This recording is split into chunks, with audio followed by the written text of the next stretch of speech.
Բարև ձեզ հարգելի ընկերներ, հարգելի ժողովուրդ, այս ուղիղ եթերս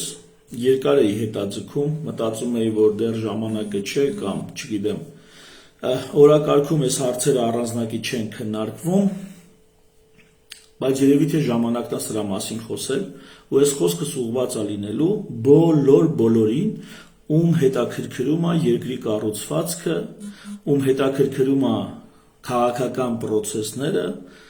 ում հետաքրքրում է քաղաքագիտությունը եւ առհասարակ քաղաքական գաղափարախոսությունները։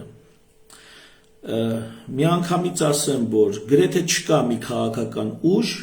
կամ քաղաքական գործիչ կամ ակտիվ քաղաքացի, ում այս դասախոսությունը, այսպես կոչված դասախոսությունը չվերաբերվի։ Սա վերաբերում է եւ ՔՊ-ին, վերաբերվում է եւ խորհրդարանական ընդդիմությանը, բոլոր ուրեմն քաղաքական կյանքի բոլոր մասնակիցներին եւ ոչ միայն քաղաքական կյանքի մասնակիցներին, բայց հատկապես նրանք, ովքեր ուզում են մի բան ավելի իմանալ, ուզում են, որ մեր երկիրը ավելի այսպես քաղաքական խոսքի վրա հիմնված ուրեմն խոսույթ ունենա, օրակարգ ունենա, ուրեմն այս թեման ձեզ վերաբերվում է, խնդրում եմ նայեք միջև վերջ։ Իսկ մյուսներին, ովքեր ավելի այսպես ազատ են իրենց քաղաքական կուսակցության չեն պատկանում, նախանձով ինչ-որ չեն մոտիվավորված, նրանց խնդրում եմ կիսել այս հաղորդումը, կիսեք թող հնարավորինս շատ մարդու, շատ քաղաքացիների այս տեսանյութը, այս դասախոսությունը հասնի, այնքան շատ մարդ սրա մասին իմանա։ Ուրեմն տեսեք, ես ներկայացնելու եմ երկրի կառուցվածքը։ Մինչև երկրի կառուցվածքը ներկայացնելը անատոմիական կառուցվածքը եւ դրանից բխող ֆունկցիոնալ առանձնահատկությունները։ Մինչև դա ներկայացնելը երկու բառ ասեմ ընդհանրապես ինստիտուտների մասին, հա։ Հանրային կյանքը, ամբողջ հանրային կյանքը երկու հիմնական ուրեմն կարգավորիչ ունի։ Մեկ անհատների մարդկանց որոշումները, մարդկանց ազատական, անհատական որոշումները եւ երկրորդ տարբեր ինստիտուտներ, որոնք համակարգում են մեր գործողությունները, մեր կյանքը, մեր հարաբերությունները։ Ինստիտուտ ասելով նկատի ունեմ այնպիսի մարդկային հարաբերությունների, արժեքների, շանթի ականջը կանչի, այնպիսի արժեքների եւ կանոնների վրա հիմնված հարաբերություններ, որոնք համակարգում են մարդկանց կյանքը, ուրեմն եւ սրանք եթե ժամանակի մեջ բռնում են իրանց փորձառությունը, ապա դառնում են ինստիտուտ։ Եվ այսպես սկսենք, ես նկարներով ցույց եմ տալուց, կներեք, որ էլի եմ ասում, երկար էի սպասում, որ մի քիչ ավելի լավ ձևով էսի ներկայացնեմ, բայց եկեք սկսենք այսպես։ Ուրեմն, օպա, էս ինչ էր, սպիշկա է միացած։ Սպիշկան անջատենք, ահա, ուրեմն տեսեք։ Մեր հարաբերությունները կարգավորվում են անհատական, ազատական որոշումներով, մարդու անհատական, ազատական որոշումներով։ Սա առաջին ամեն օր, ամեն քայլափոխի մենք որոշակի որոշումներ ենք կայացնում, որոշակի գործողություններ ենք իրականացնում, համագործակցում ենք, չգիտեմ, մրցակցում ենք, չգիտեմ, որը տալիք սառնում ենք, մի խոսքով։ Եվ մնացածը ինչ մեր անձնական, անհատական որոշումներով չի, դա ինստիտուտներն են կարգավորում, 5 տեսակի ինստիտուտ, սոցիալական ինստիտուտներ, հիմա դրա մասին պետք է խոսեմ, տնտեսական ինստիտուտներ, դրանք ցույց կտամ, իրավական ինստիտուտներ, քաղաքական ինստիտուտներ եւ պետական ինստիտուտներ։ 5 հիմնական խումբ ինստիտուտներ համակարգում են մեր կյանքը։ Այս ամեն ինչին գումարած անհատական, ազատական որոշումները համակարգվում է ամբողջ հանրային կյանքը։ Եվ այս ամեն ինչը հիմա ես ներկայացնելու եմ երկրի կառուցվածքը, պետության կառուցվածքը, ուրեմն առաջի բաժինը դա անհատական, ազատական որոշումներ են։ Հետո գալիս է հասարակական ինստիտուտները, որոնք նույնպես համակարգում են մեր կյանքը։ Հիմա ցույց եմ տալիս հասարակական ինստիտուտները։ Ուրեմն կենտրոնում մարդ, անհատական, ազատական որոշումներ եւ հիմա գնացինք։ Ահա։ Եկանք սոցիալական ինստիտուտներ, ահա։ Այս շրջանի մեջ գտնվում են սոցիալական ինստիտուտները։ Սոցիալական ինստիտուտներից ամենակարևորներից ընտանիք հարաբերությունները կարգավորում, թե մարդիկ ինչպես ուրեմն համատեղ կյանք վարեն, ինչպես երեխաներ ունենան, ինչպես վերաբերվեն ծնողներին, ինչպես վերաբերվեն զավակներին, ինչպես դաստիարակեն, ինչպես փոխադարձ խնամք, փոխօգնություն ապահովեն եւ շատ կայուն, շատ ամուր սոցիալական կապերի վրա հիմնված ուրեմն ինստիտուտ ընտանիքը, որը հասարակական էսկալորի մեջ հասարակական ինստիտուտների կարևորագույն բաղադրիչը։ Բացի ընտանիքից կան ընկերություններ, ակումբներ կամ հասարակական կազմակերպություններ, դրեն գրել եմ խմբեր եւ կազմակերպություններ։ Սրանք նույնպես հասարակական ինստիտուտ են, որոնք համակարգում են հանրային հարաբերություններ։ Հայ եկեղեցի Հայաստանի պարագայում Հայաստանյաց առաքելական եկեղեցին շատ հզոր ինստիտուտ է, որը նույնպես համակարգում է մարդկանց կյանքը, ծնունդ, կնունք, հարսանիք, թաղում, հոգեբանական աջակցություն, որոշակի բարոյախրատարական, արժեբանական ուղղությունների ուրեմն ցույց տալ եւ իդեպ, երբ որ ես սրանք ներկայացնում եմ, ես չեմ ասում, թե սրանք կատարյալ վիճակում են։ Ես ասում եմ, թե ինչ հանրային սոցիալական հիմնական ինստիտուտներ են մեր կյանքը կարգավորում։ Որքան այդ ինստիտուտները կայացած են, որքան այդ ինստիտուտները լավ են աշխատում, այնքան լավ է համակարգված մեր կյանքը։ Որքան այդ ինստիտուտները խարխուլ են, որքան այդ ինստիտուտները վատ են աշխատում, այնքան խարխլված է մեր կյանքը։ Ուրեմն ընտանիք առաջին կամ կարակ ընդունեք որպես ամենակարևոր խմբեր, դրանք ընկերություններ, բարեկամություններ, ակումբներ, չգիտեմ, հասարակական կազմակերպություններ, առանձին կարելի է վերցնել կրոնական կազմակերպություններ, որոնց մեջ առանձնահատուկ առանձնացնում եմ հայ առաքելական եկեղեցին, սահմանադրության մեջ էլ մեր սահմանադրության մեջ այդպես նշված է։ Այլ սոցիալական ինստիտուտներ, կրթություն, թե դպրոցը, թե բարձրագույն կրթությունը, սրանք սոցիալական ինստիտուտ են։ Եվ կրթությունը մեզանից անկախ կրթության պրոցեսը միշտ գոյություն է ունեցել որպես ինստիտուտ։ Ես մի օրինակ եմ միշտ բերում, հաճախ կրթություն ասելով մենք հասկանում ենք դպրոցը, որը պետության կողմից կազմակերպված է, կարծես թե կամ բուհերը, որոնք պետության կողմից են կազմակերպված, բայց կրթության մեջ միշտ օրինակ եմ բերում կրկնուսուցման ինստիտուտը։ Դա որն է։ Դա երբ որ ավարտական դասարաններում, բարձր դասարաններում երեխաները լրացուցիչ պարապում են իրենց ուսուցիչների կամ չգիտեմ դասախոսների մոտ եւ ձեռք բերելով համապատասխան գիտելիքներ ընդունվում են բարձրագույն ուսումնական հաստատություն, համալսարաններ կամ ինստիտուտներ, այսպես ասած կրթական իմաստով, հա, ընդունվում են բուհեր։ Այսօր բուհ ընդունվողների երևի 95%-ից ավելին կրկնուսուցման ինստիտուտի միջով է անցնում։ Դա այլևս մեր կյանքում կայացած իրողություն է։ Այսօր ավելին կրթական տարբեր կենտրոններ դպրոցին զուգահեռ կայանում են առանց պետության միջամտության։ Այս ամենը ինչ ես ներկայացնում եմ որպես ինստիտուտ, հլը պետական ինստիտուտները չեն։ Հլը սոցիալական ինստիտուտներն են, որոնք ինքնըստինքյան ձևավորում են եւ համակարգում են, կարգավորում են մեր կյանքը։ Եվ կրկնուսուցման ինստիտուտը առանց որևիցե մեկի հատուկ միջամտության ձևավորվել է։ Մարդիկ կրկնուսուցման ինստիտուտում աշխատում են, սովորում են, եւ ասում եմ 95%-ը բուհ ընդունվողների արդեն մի քանի տասնյակ տարի անցնում է կրկնուսուցման ինստիտուտով, եւ դա ոչ ոք հատուկ չի կազմակերպել։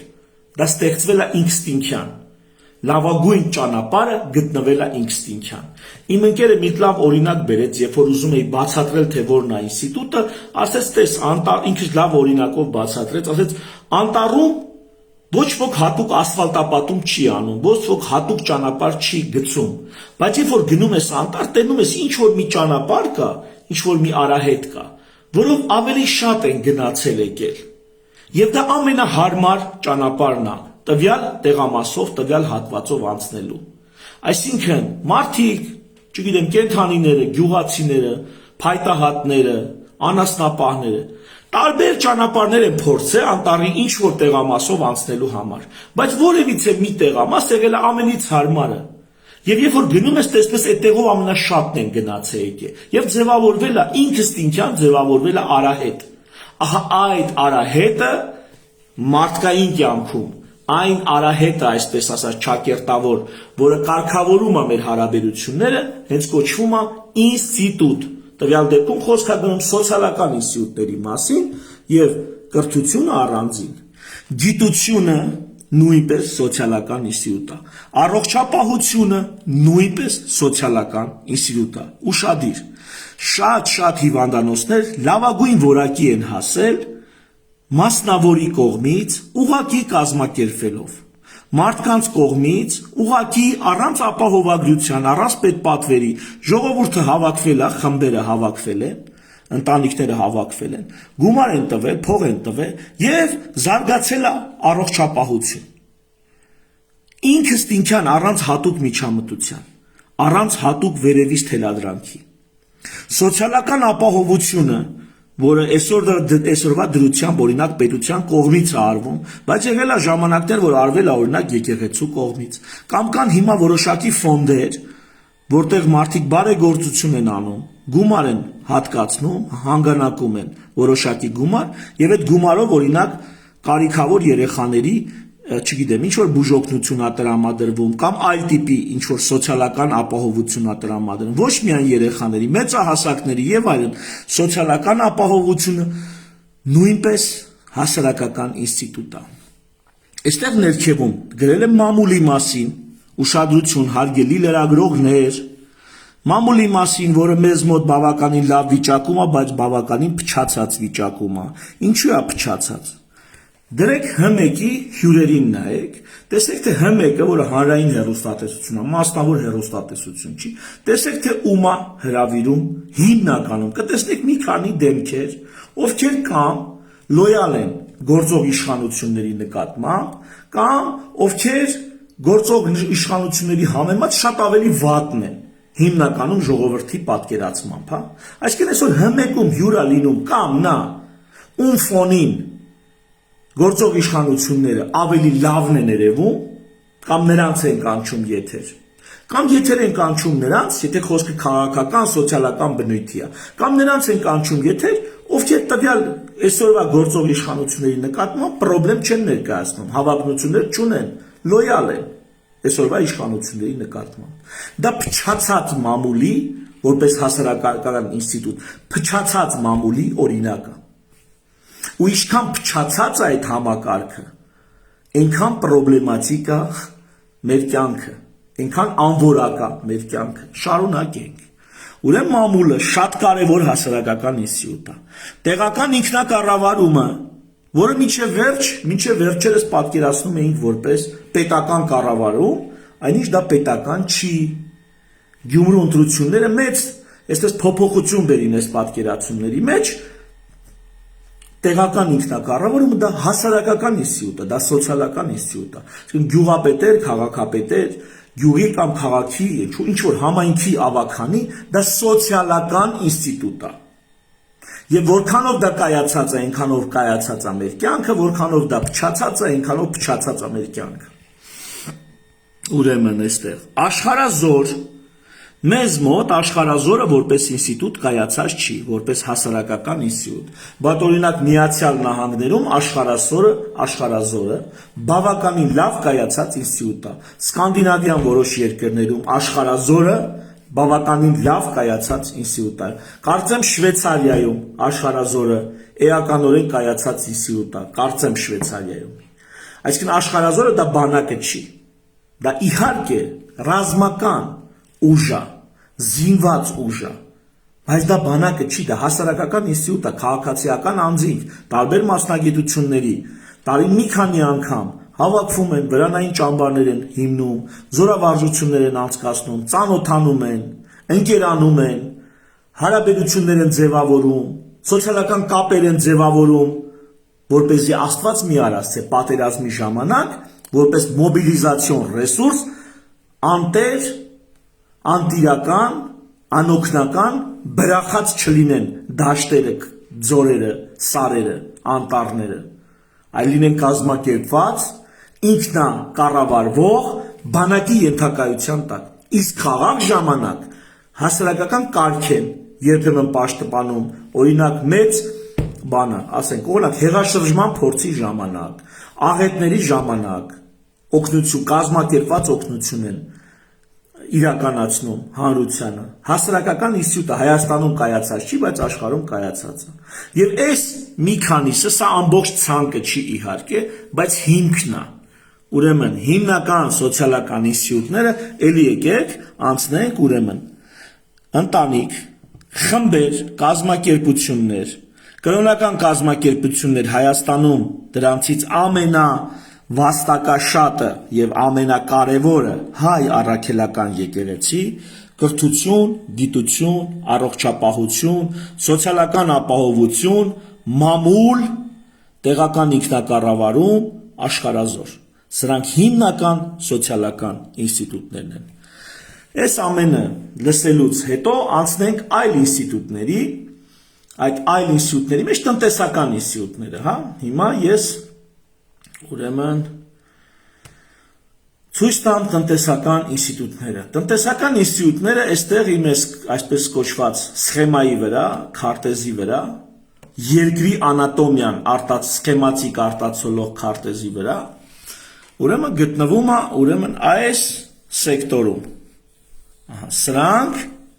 հիմնական տնտեսական ինստիտուտներն են, որոնցից ամենակարևորը այս երեքն են։ Մասնավոր սեփականություն, ինչը օրինակ, չգիտեմ, կոմունիստական կամ սոցիալիստական հարաբերություններում բավականին քանդված վիճակում է։ Ու տեսեք, մարդիկ, ովքեր լավ են հասկացել տնտեսագիտությունն ու տնտեսական ինստիտուտների կարևորությունը հանրային կյանքում, պետության, այսպես ասած, ճակերտների մեջ, ես այդ չեմ ուզում, երկիրն ու պետությունը չեմ ուզում նույնացնեմ։ Իմ գլխում դրանք տարբեր բաներ են, ինչու վերջում կերևա։ Ուրեմն, երբ որ օրինակ հոկտեմբերյան հեղափոխությունն ա եղել, հետո բոլշևիկյան կարգեր են հաստատվել Ռուսաստանում, մարդիկ տեսել են իրենց ծրագիրը, եղել են այդպիսի էքսպերտներ, ու ասել են հանհնար է այ ժողովուրդ, դուք չեք կարա կայացնեք լավ երկիր, եթե քանդում եք մասնավոր սեփականությունը որպես տնտեսական ինստիտուտ։ Անհնար է։ Ինչի որ դա շատ կարևոր է, այդ ինստիտուտը եթե չկա, արդեն զգալի չափով տուժում է հանրային հարաբերությունները։ Ուրեմն երեք հիմնական տնտեսական ինստիտուտ՝ մասնավոր սեփականություն, ազատ եւ մրցակցային շուկա, ձեռնարկատիրություն։ Այս 3 ինստիտուտները կարևորագույն տնտեսական ինստիտուտներն են, կարևորագույն։ Սրանց կայացվածությունը ապահովում է կայուն տնտեսական համակարգ երկրում եւ սրանց անկատարությունը ապահովում է անկատար տնտեսական համակարգ երկրում։ Մեզ մոտ մասնավոր սեփականությունը լուրջ վտանգի տակ է, ինչու, որովհետեւ դրանց զգալի մասը ձևավորվել է հատկապես հարուստների մոտ, ձևավորվել է զարտուղի ճանապարհներով եւ մեր այսօրվա գործող իշխանությունները 7-8 տարվա ընթացքում, 7 տարվա ընթացքում ոչ այդ մարդկանց դատեցին, ոչ խլեցին, ոչ էլ ասեցին համաներում։ Գնացեք այսօրվանից ապրեք օրենքի տառին համապատասխան։ Սա մի հատ առանձին մեծ թեմա է, բայց երբ որ մասնավոր սեփականությունը վտանգված է,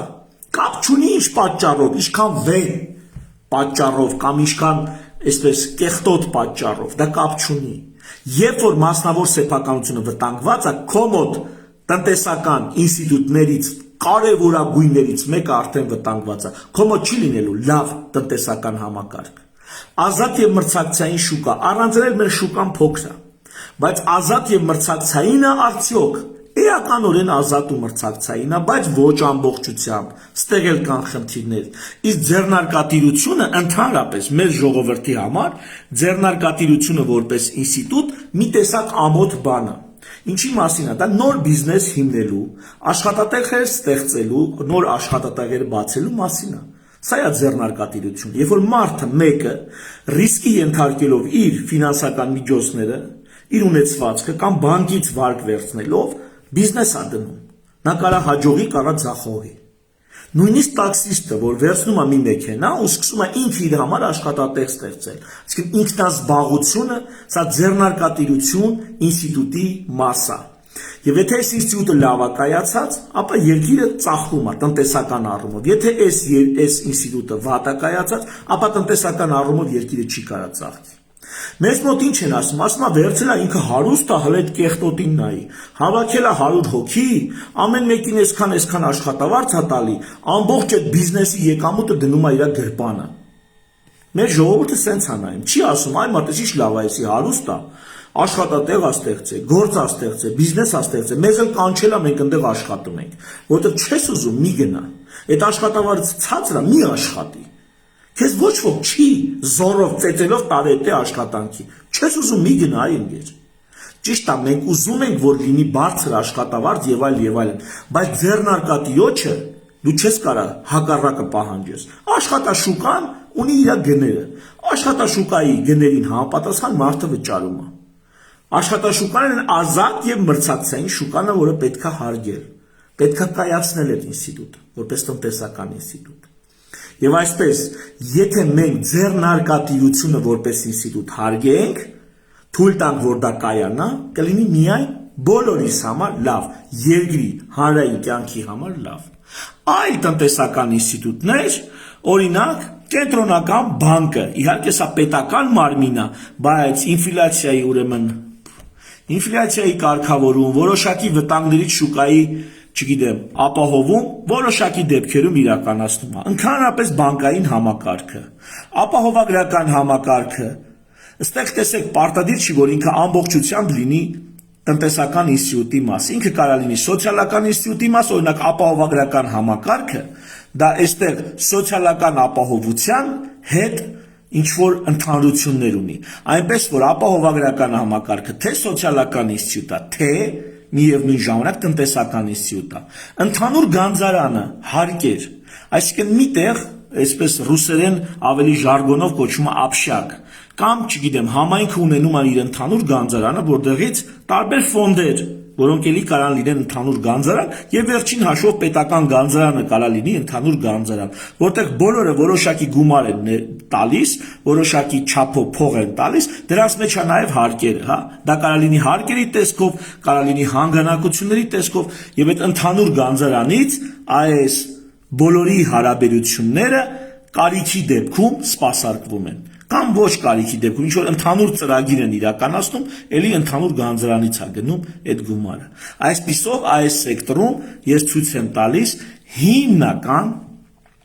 տնտեսական ուրեմն ինստիտուտները։ Հիմա գնանք ուրեմն իրավական ինստիտուտներին, հիմնական իրավական ինստիտուտները, հանրային կյանքը կարգավորող։ Տեսեք, սրանցից ոչ մեկը բացառապես պետական չի։ Հələ կգանք դրան, էլի, ասեն զուտ պետականության հարցին դեռ կգանք։ Եվ այսպես այստեղ իրավական ինստիտուտներն են, որից առաջինը ես կասեի պայմանագիրը կամավոր եւ գիտակցված։ Կամավոր եւ գիտակցված պայմանագիրը դա կարևորագույն իրավական ինստիտուտ է։ Ինչի մասին է խոսքը։ Եթե երկու հոգի ձեռի տվին ու ասեցին, այսինչ բանի շուրջ մենք պայմանավորվածություն ենք ձեռք բերել, ապա կոպիտ ասած, մեռնելով էլ լինի, պիտի քո խոստացածը կատարես։ Պայմանը պահես։ Պայմանագիրը, եթե քո ժողովրդի մեջ, քո մշակույթում, իդեպ առանձին մշակույթ չեմ առանձնացրել, որտեղ այս ամենը ընդհանրապես ապրելու մշակույթ է, մի հատ մեծ մշակույթ է։ Պայմանագիրը կարևորագույն ինստիտուտ է, իրավական, կամավոր եւ գիտակցված։ Դա կարող լինի բանավոր պայմանավորվածություն, կարող լինի գրավոր պայմանավորվածություն, դա նույնիսկ կարող լինի այսպես դու եկել ես ինձնից ենթադրենք այս օրինակ էլի շատ եմ բերում մեղր առնելու, ես ասում եմ հարցնում եմ մեղրը ինչ արժի, նշանակում է ես չեմ կարող վառած շաքարը կեղծեմ եւ մեղրի տեղ վաճառեմ, որովհետեւ այստեղ խոսք է գնում պայմանագրի մասին, մարդը եկել է մեղր առնելու, պայմանագրի մի կողմը ասում է ես մեղր եմ ուզում, նա էլ ասում է մեղրը ես մեղր եմ ծախում, արժի այսքան։ Եթե նա խափում է դրա դիմաց վառած շաքար է տալիս, կեղծած մեղրը, ապա դա պայմանագրի ինստիտուտի ուրեմն ոտնահարումը,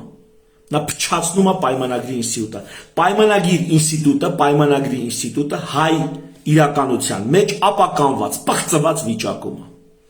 Ցանկացած ռեմոնտ անող մասնագետի, ցանկացած շինարարի, ես չեմ ասում հլը պրարաբների, նրանց հետ մի քիչ ուրիշ է գործը, ոչ թե բիզնեսմեն, ով գալիս է իր շինարարական բրիգադով, այլ ինչ որ մի շինարար եկել է, ռեմոնտ պիտի անի, խոսում ես, քանի օրում կտաս իմ ենթադրենք բնակարանը վերանորոգած կամ չգիտեմ, այս ինչ բանը վերանորոգած։ Ասես 5 օր, 10 օրից մոտավորապես կտա։ Ասեց կանեմ այս գումարով, կեսից ասում այս գործը ոնց որ ավելի թանկ է նստում, փողի փոխում է։ Համաձայնվես կշարունակի գործը, չհամաձայնվես կխռովի կթողի կգնա գործը կիսատ։ Նշանակում է չկա ինչ, չկա պայմանագրի ինստիտուտ։ Խոստացել ես պիտի անես։ Այսի մեր իրականության մեջ չկա։ Խիստ խաթարված է։ Հետևաբար մեզ մոտ իրավահարաբերությունները արդեն իսկ այս ինստիտուտի չկայացվածությամբ խիստ խաթարված են։ Շուկայում անսահման կեղծիք, սկսած մսից, մթերքից, պարենից, նույնիսկ գործարանների կողմից արտադրող կատնամթերքից, չգիտեմ, կեղծիք, անverջ կեղծիք, դա պայմանագիր ինստիտուտի խաթարված վիճակն է, որպես իրավական ինստիտուտ։ Եվ եթե այս իրավական ինստիտուտը խաթարված է, չի կարող քո երկրում կյանքը լավը լինի, պիտի դու, նա, մյուսը, յուրաքանչյուրս ջանքեր գործադրենք պայմանագրի, կամավոր եւ գիտակցված պայմանագրի ինստիտուտը կայացնելու համար։ Այլ կարևորագույն ինստիտուտ վեճերի դատական եւ արբիտրաժային լուծումը։ Սա ինչ ինստիտուտ է։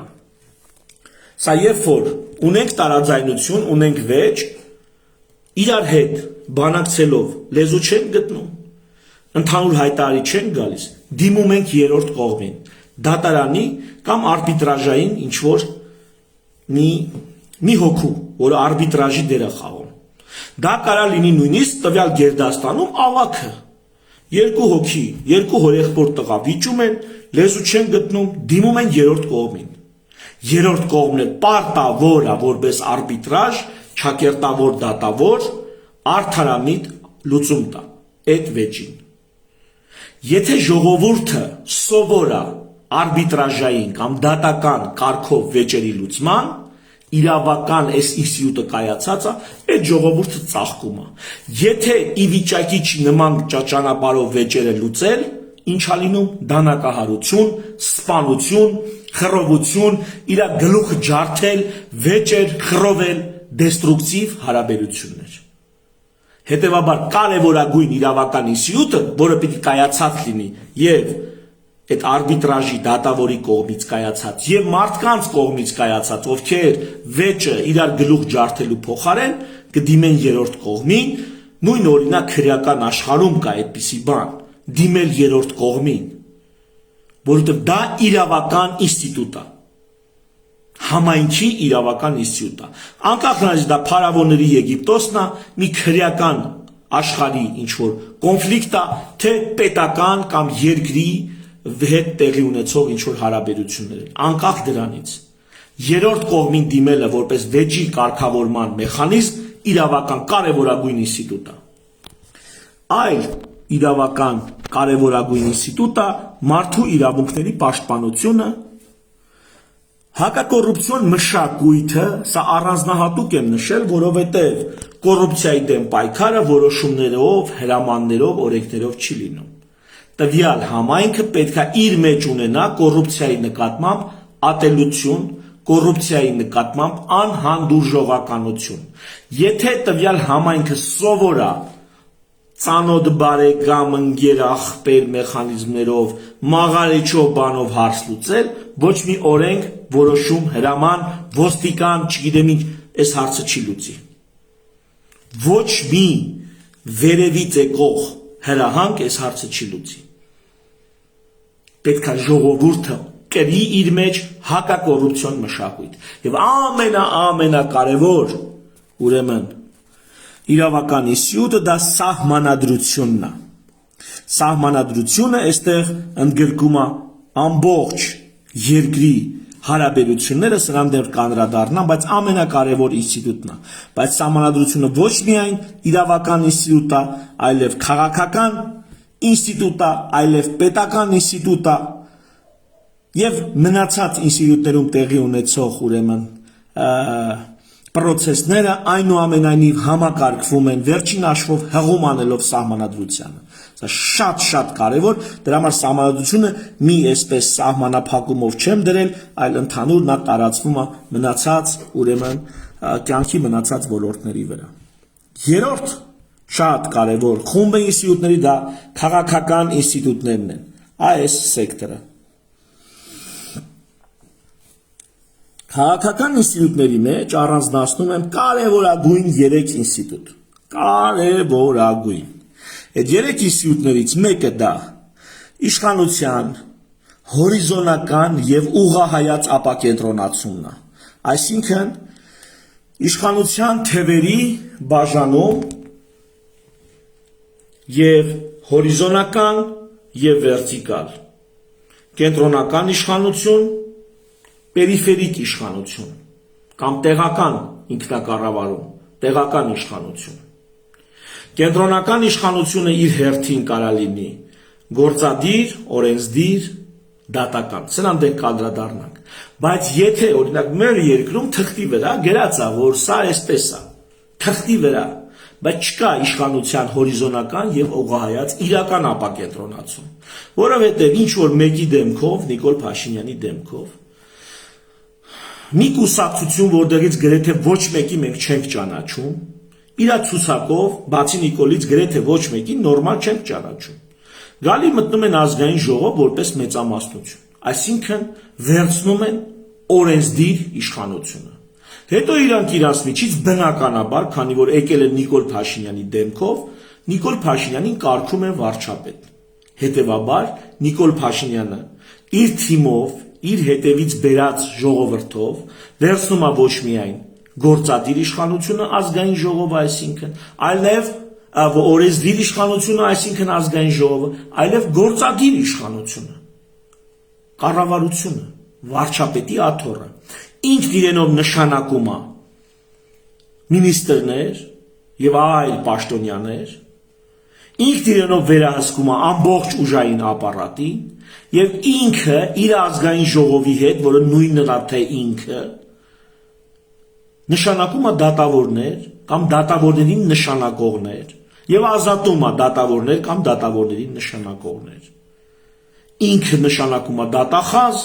ինքը ասում է ում հետապնդեն, ում չհետապնդեն, ում դատեն, ում չդատեն, ում այնքան երկարաձգեն դատավարությունը, որ վաղեմության ժամկետն անցնի, ում թույլ տան, որ փախնի երկրից, ում թույլ չտան, որ փախնի երկրից։ Եվ այսպես շարունակ։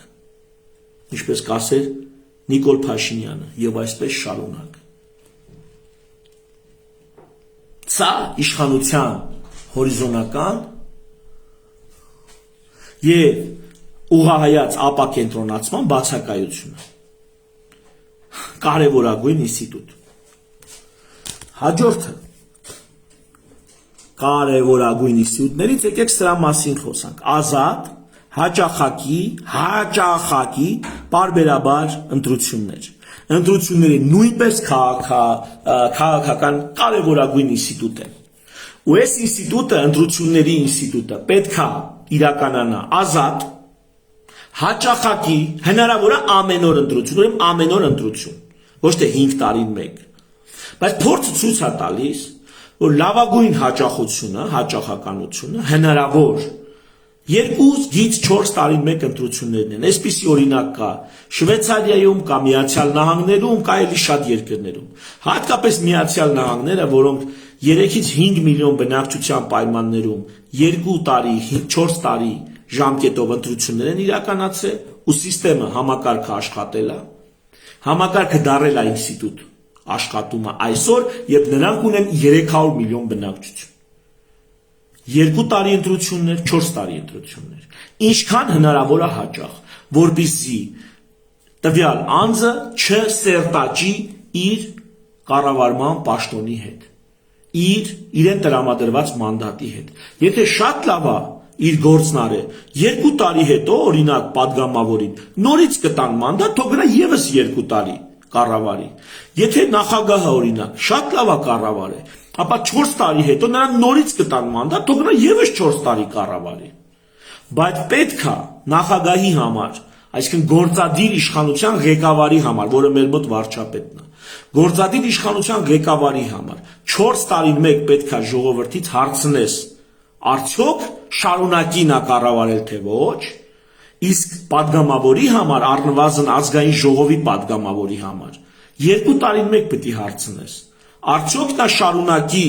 ներկայացնել եւ օրենսդիր գործողություն իրականացնել ժողովրդի համար, թե ոչ։ Ուրեմն հաճախակի եւ ազատ ընտրությունները դա ընտրություններ ինստիտուտի կարևորագույն հատկանիշ են, կարևորագույն։ Մեզ մոտ 5 տարին մեկ է։ Դա կատաստրոֆա է։ Չի կարա քո երգիրը լինի լավ, կառուցողական, ծաղկուն հարաբերությունների վրա հիմնված, չի կարա լինի, որտեղ քո մոտ այս ինստիտուտները խախուտ վիճակում են։ Սա սահմանադրության մեջ դու գրել ես, Վենետիկի հանձնաժողովներ հաստատել է։ Հետևաբար դեգեներատների հավաքածու են, թե գրողները, թե հաստատողները։ Եվ այսօր բժիշկ մարդ, որ անատոմիան գիտի ինչ բան է, ֆիզիոլոգիան գիտի ինչ բան է, պաթոլոգիան գիտի ինչ բան է, դիագնոստիկան գիտի ինչ բան է, ու դրանց բուժումը գիտի ինչ բան է, եկել է այս հարցերում փնտրում է պրոբլեմների արմատները, հիմքերը, եւ սա է պրոբլեմի հիմքերը։ Ազատ, հաճախակի եւ պարբերաբար, սա էլ է կարևոր։ Արտահերտ, դա լուծում չի, դա կատաստրոֆա է։ Պետք է լինի պարբերաբար։ Այսքան որ բժշկություն կամ կենսաբանություն իմանայք ինչ է նշանակում, եթե խախտվում է այդ պարբերականությունը, բիոռիթմերը բնության մեջ։ Կենդանիները ունեն բազմացման որոշակի շրջան։ Նրանից հետո մի ամբողջ տարի արտահերտ բազմացման շրջան չի գալիս։ Ինչու՞, որովհետև եթե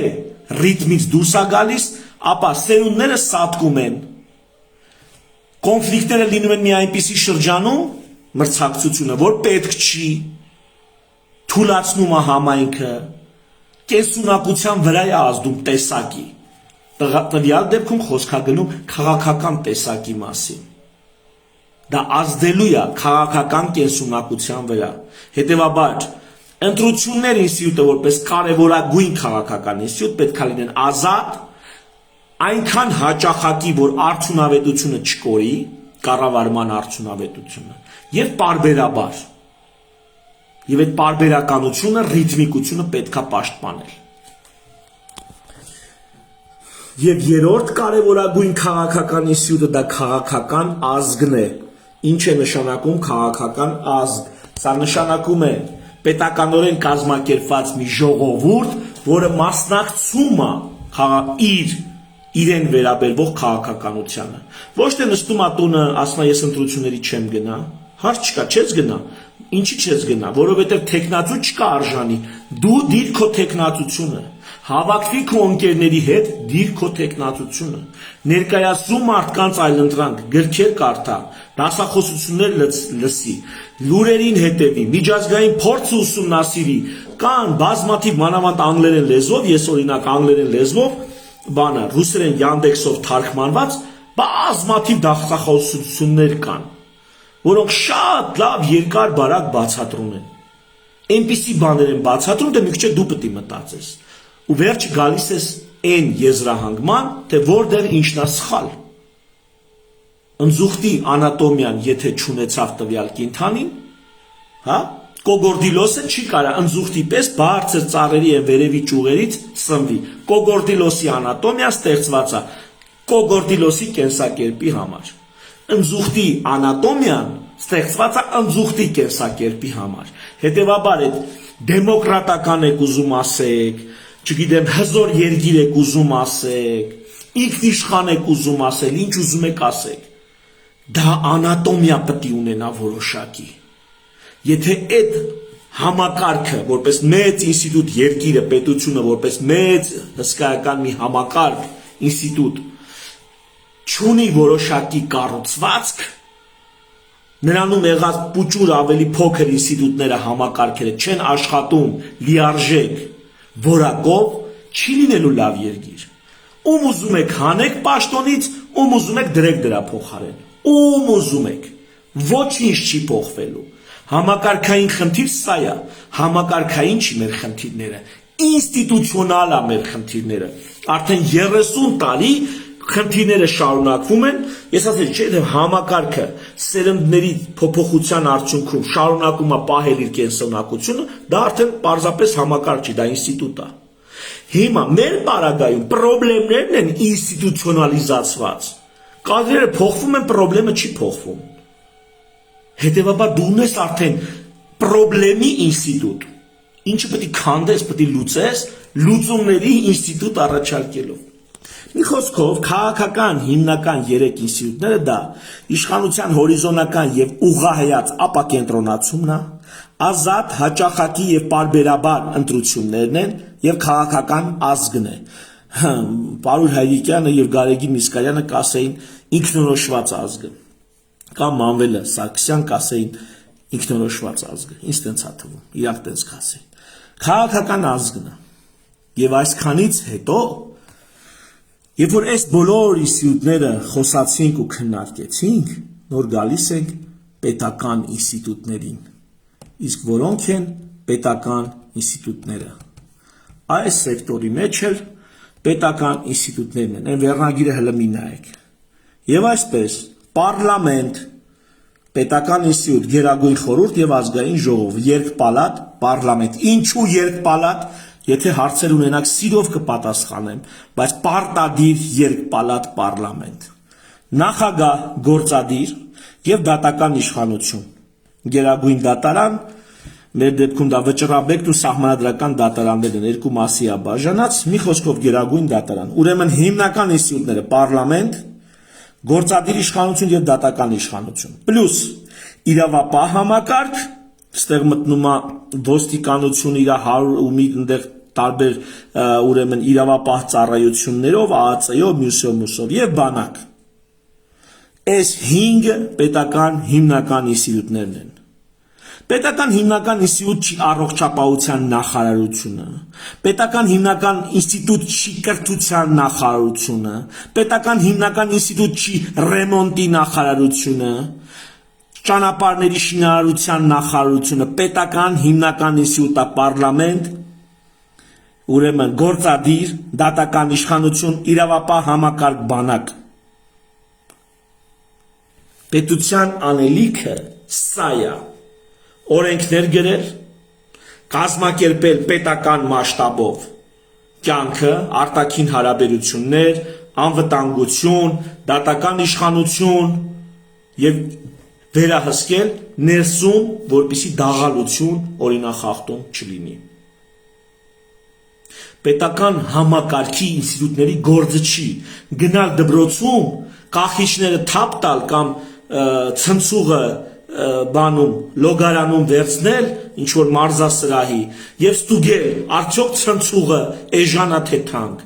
դա պետական ինստիտուտների ֆունկցիան չի, կախիչը լավ է ամրացրած թե չէ, դա պետական ինստիտուտների ֆունկցիան չի,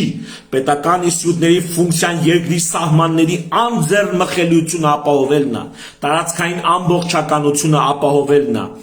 իրավապահ համակարգի գործունեությունն է, քաղաքացու իրավունքների աչքի լույսի պես պաշտպանությունն է, օրենքներ գրելն է եւ դատական իշխանությունը կատարյալ իրականացնելն է։ Սա է պետական ինստիտուտների գործը, այն մնացածը վերաբերում են այլ ինստիտուտների։ Հիմա, սակայն, տեսեք այստեղ, հիմա ես սխեման մեծացնեմ, այսինքն հեռացնեմ, տեսեք, հիմա նայեք, այս հիմնական սխեման է, որտեղ կրկնեմ, կենտրոնում մարդու ազատական, անհատական, ազատական որոշումներն են եւ կարգավորող ինստիտուտները։ Ամբողջ երկրի կյանքը սենց է կարգավորվում։ Կենտրոնում սոցիալական ինստիտուտներն են, հասարակական ինստիտուտները, տնտեսական ինստիտուտներ, իրավական ինստիտուտներ, քաղաքական ինստիտուտներ եւ պետական ինստիտուտները մի փոքր էս ամեն ինչից մի փոքր փոկված։ Այստեղ հարաբերությունները ինքնակարգավորումով են իրականանում։ Պետությունը ստեղ չպետք է խառնվի պետական ինստիտուտները։ Պետական ինստիտուտները ստեղ խառնվում են միայն այն դեպքում, եւ տվյալ ինստիտուտում կա խնդիր, որը տեղի մակարդակով չի լուծվում։ Օրինակ, ընտանիքում մարդը կնգան ծեծում է, կնիկը մարդուն դանակահարում է, այդ դեպքում ընտանիք ինստիտուտին պիտի միջազմտի պետական ինստիտուտ իրավապահ համակարգ։ Մամուլում կաշառքով հոդված են գրում, չգիտեմ, ցեխ են շպրտում, կեղծ լուրեր են տարածում, ինչ որ բանի։ Մամուլին խոպետությունը իրավունք չունի, չէ՞ միջամտելու։ Բայց եթե մամուլում հանցագործություն է տեղի ունենում, ապա իրավապահ համակարգը պիտի միջամտի։ Կամ հակառակը, մամուլում տվել են մեկի գլուխը ջարդել են փողոցում, մեկը ինչ որ մեկը ցուցարար կամ քաղաքացի լրագրողի նկատմամբ ոտնձգություն է թույլ տվել, ելի պիտի միջամտի։ Այսինքն բոլոր այն դեպքերում, երբ որ այս ինստիտուտները աշխատում են կատարյալ, ոչ մի միջամտություն չպետք է լինի պետական ինստիտուտների կողմից։ Պետական ինստիտուտները միջամտում են այլ ինստիտուտների աշխատանքին միայն այն դեպքում, եթե տվյալ ինստիտուտը չի կարողանում ինքը իրենով, ինքնակարգավորումով հարցը լուծել։ Օրինակ, սոցիալական ապահովության ինստիտուտ։ Մարդիկ այնքան հանգանակություն, ֆոնդերում այնքան փող չեն տալիս, որ օրինակ թոշակով ապահովեն կամ ընտանիքներում մարդիկ այնքան փող չեն կարողանում աշխատել, որ իրենց ենթադրենք հասակավոր ծնողներին կարողանան ամբողջությամբ ապահովել ֆինանսով։ Այդ դեպքում ինչ է լինում, պետական ինստիտուտը խառնվում է սոցիալական ապահովությանը, կամ գիտությանը, կամ առողջապահությանը, կամ կրթությանը, մի խոսքով, կամ կենտրոնական բանկը որպես տնտեսական ինստիտուտ, այստեղ է իրականում պետական մարմինը, կենտրոնական բանկը խառնվում է շուկային երբ որ շուկան չի կարողանում լուծել ճգնաժամային ինչ-որ իրավիճակ։ Իսկ ճգնաժամային իրավիճակներ լինում են։ Տարերքներ, աղետներ, կրիզիսներ, տնտեսական կրիզիսներ, պատերազմներ եւ այլն։ Մեծ ներգաղթ, չգիտեմ, արտագաղթ, ինչ ասես կարա լինի։ Ու ահա երբ որ այս ինստիտուտները, որոնք թվարկեցի, չեն կարողանում իրենց հիմնական կարգավորիչ ֆունկցիան իրականացնել, կախված խնդրի մասշտաբներից կամ առանձնահատկություններից, ապա պետական ինստիտուտները միջամտում են, օրինակ գործադիրը միջամտում է տվյալ հարցի լուծման համար։ Եվ սահմանադրությունը որպես իրավական ինստիտուտ, քաղաքական ինստիտուտ եւ պետական ինստիտուտ ծածկում է ամբողջ հարաբերությունների սպեկտրը, ամբողջ հարաբերությունների սպեկտրը ծածկում է սահմանադրությունը, որը մեր դեպքում, մեր երկրում թերի է։ Այս սխեման մի բառով կոչում է ազատական ինստիտուցիոնալիզմ կամ ազատակարգություն, որտեղ պետությունը չի միջամտում այնքան ժամանակ, մինչև տվյալ խնդիրը իր առանձնահատկություններից կամ մասշտաբներից ելնելով հնարավոր չի լուծել սոցիալական, իրավական, քաղաքական եւ տնտեսական ինստիտուտների միջոցով եւ մարդկանց անհատական ազատական որոշումների միջոցով։ Եթե հնարավոր չի լուծել, ապա միջամտում է պետական ինստիտուտը, բայց միջամտում է սահմանադրության սահմաններում, բացառապես սահմանադրության սահմաններում։ Հարգելի ժողովուրդ, հարգելի ունկնդիրներ, կարծում եմ ոչ մեկիդ պագոնները չի լինի, անկախ նրանից քաղաքագետ եք, դիվանագետ եք, չգիտեմ, միջազգայնագետ եք, հումանիտար ուսակցապետ եք, ով եք, ոչ մեկիդ պագոնը չի լինի, խնդրում եմ լսեք էսի։ Մի քիչ երկար մտածեք սրա մասին։ Ինտուիտիվ շատերը սա պատկերացնում էին, բայց այսպես ամբողջական, համակարգված, միտեղ հավաքած, կարծում եմ դեռ չէիք հանդիպել։ Դժվար թե։ Միգուցե այս կառուցվածքում որոշակի կողմերի համաձայն չլինեք, դեմ չեմ։ Այստեղ ամբողջը չի ներկայացված, կան էլի բազմաթիվ ինստիտուտներ, որ այստեղ հիշատակված չեն,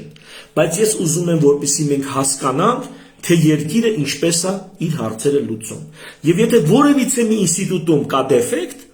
պետք է տվյալ ինստիտուտում դեֆեկտը վերականգնվի, շտկվի, դեֆեկտը լուծվի։ Եվ դու չես կարա վարչապետ փոխելով, ազգային ժողով փոխելով, բանակը կայացնելով այդ հարցերը լուծես։ Չես կարա։ Ամեն ինստիտուտ իր գործը ունի։ Ազատ եւ մրցակցային շուկան, եթե դու չես կարողանում կայացնես, պիտի մտնի, չգիտեմ, իրավապահ համակարգը կամ գործադիրը, ինչ որ ձև պիտի մտնի, կամ կենտրոնական բանկը, որ պահին կայացավ, ինքը պիտի հետ քաշվի։ Ինքը հետ է քաշվում։ Միջազգային փորձ եք ուսումնասիրում, չգիտեմ ինչ եք անում, լսեք։ Սրանից լավ բան չեք գտնելու։ Ինչքան էլ միջազգային փորձը ուսումնասիրեք, հարգելիներս։ Եվ սահմանադրությունը այս ամբողջը կարգավորող կարևորագույն փաստաթուղթն է։ Սա հասարակարգն է, առհասարակ հասարակարգն է։ Ստվերային պետությունը, ստվերային կառավարություն, լսել եք sense բան։ Այդ թափանցումը այն ինստիտուտների մեջ, որոնք փչացած են, ու ինքը օկուպացնելով տվյալ ինստիտուտը սկսում է ինքը տեղ ուրեմն գաղտնի ձևով գործունեություն իրականացնել։ Սրա կարևորագույն պայմանը նաև են, որ սա թափանցիկ է ու բոլորի աչքի առաջ։ Սա հանրության աչքի առաջ է։ Բայց երևիցե, եթե որևիցե ինստիտուտ, օրինակ, չգիտեմ, ընտրությունները, շուկան, մամուլը, կրոնական եկեղեցին, որևիցե մի ինստիտուտ, եթե փչացած է, ու ստվերային մարմիններ, ուժեր, գալի եւ բանակը գալի եւ օկուպացնում են աշխարհազորը, եթե որովաչակի ուժեր գաղտնի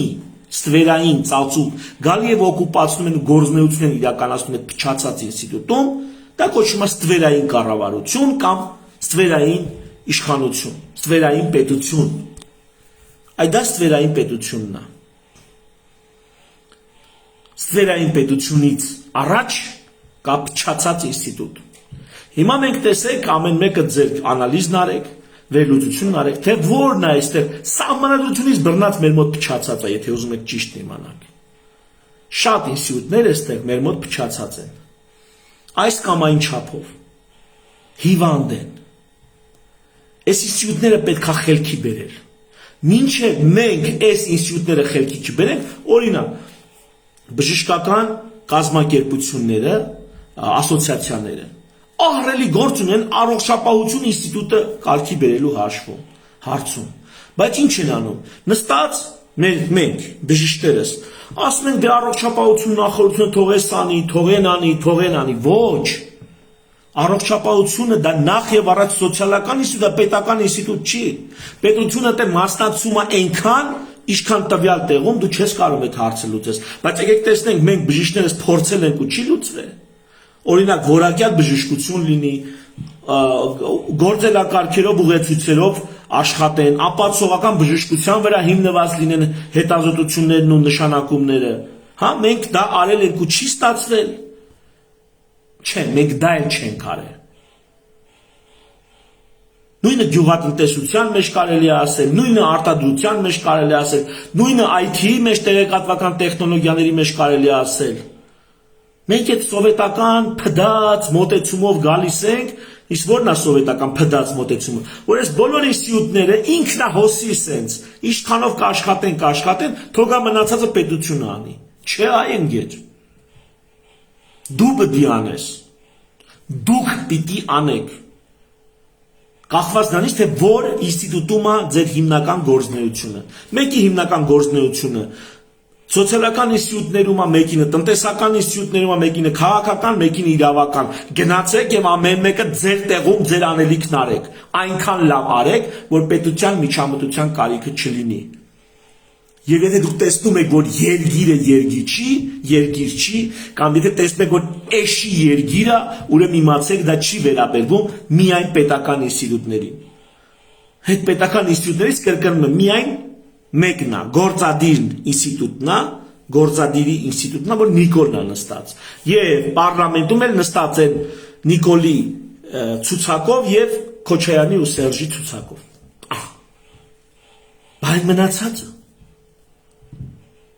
մնացածը օթից լուսնից են իջել, մարսիանիններ են, հա, այլմոլակայիններ են, մենք ենք։ Ամեն մեկս մեր տեղում ստեղ անելիք ունենք ու լուրջ անելիք։ Եվ այն ինստիտուտները, որոնք քանդված են, պետքա դրանք վերականգնել։ Այդ հին փդած սովետական մոտեցումը, որ մենք նստենք թո պետությունը գանի, տենց չի լինելու։ Հարգելիներս, ավելին ասեմ, սրանով է հենց բացատրվում, թե ինչի օրինակ Չինաստանը լինելով կոմունիստական կուսակցության ձեռը, տեսեք, որ արևմուտքն ինչ ասում, արևմուտքն ասում է, սա շատ կարևոր է, այ որ դեմոկրատիան, ընտրությունները, հա, արդար ընտրությունները, այ բոլոր հարցերի լուծումն է, ոչ, դեմոկրատիան ընդհանրապես քաղաքական ինստիտուտներից մեկն է ապահովում, մեկը, մնացած ինստիտուտները եթե կայացած չեն, սրանով ոչինչ չես փոխի, ոչինչ, ու զարմանում են, այ մարդ Չինաստանում դեմոկրատիա չկա, բայց տենց հզոր երկիր է, որտեղ գործադիր իրա տեղում է, չգիտեմ, պարլամենտը իրա տեղում է, որոշում դատականը իրա տեղում է, իրավապահը իրա տեղում է, բանակը իրա տեղում է, ու այս տնտեսականին տվին ազատություններ, սա էլ կայացավ, այսինքն շուկա, մասնավոր սեփականություն, ձեռնարկատիրություն, այս ինստիտուտներն էլ Չինաստանում պակասում, սա էլ արեցին, սոցիալական ինստիտուտները տեղում են, քաղաքական ինստիտուտները իրանք ձևով են անում, այսինքն երկիրը որպեսզի զարթնի, ծաղկի հզորանա, հեչ պարտադիր չի, որ մի ինստիտուտի կատարյալությունը դա ապահովի, ոչ, մի ինստիտուտի կատարելությունը ընդհանրապես մի ինստիտուտի կատարելությունն է, եւ մնացած ինստիտուտների քանդված, քայքայված, անկատար լինելը բերում են ամբողջ երկրի քայքայված, քանդված, անկատար լինելուն, հարգելիներս, խնդրում եմ, ինչքան հնարավոր է այսի տարածեք, թող մարդիկ տենան պատկերացնեն ինչի հետ գործ ունենք մենք որտեղ ենք գտնվում,